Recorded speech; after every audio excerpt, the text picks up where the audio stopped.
Ari si laing bisa tawa henteu ngabedakeun antara sapatu kulit asli jeung anu imitasi. Teu nyaho urang mah. Cing atuh kumaha ngabedakeunna? Kieu yeung ngabedakeunna. Si sapatu teh sina dicocoreungit. Lamun eta sapatuna barentol, eta berarti sapatu kulit asli.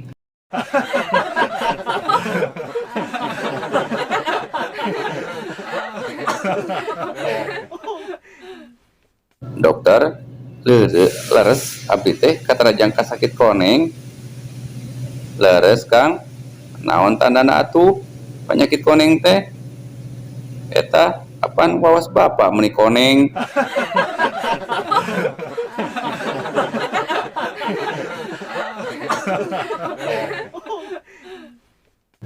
Cik, rek nanya kuring ka maneh. Naon Pak?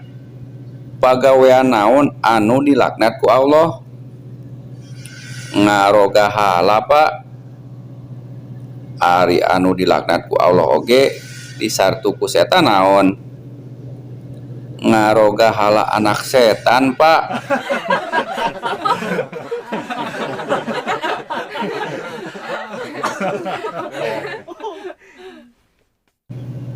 Waktu asup ke kamar mandi nu ngahiji jeung sumur si Aki walakah waleupeuk agorwan sinini.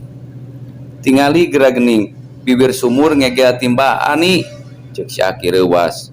Tong jujrud Aki puguh tadi teh jamu saya rapet nini tika cemplung kana sumur. Jawab sini bari keom ngaleos.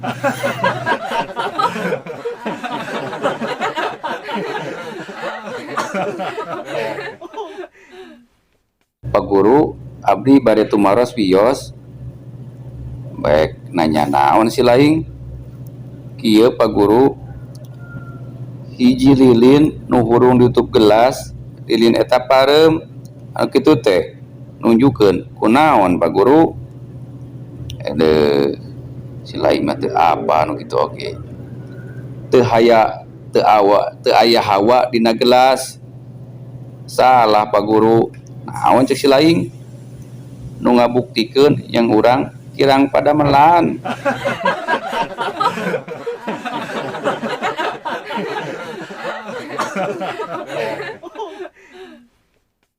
Cik punten teh meser paku sakilo dibungkus Kang.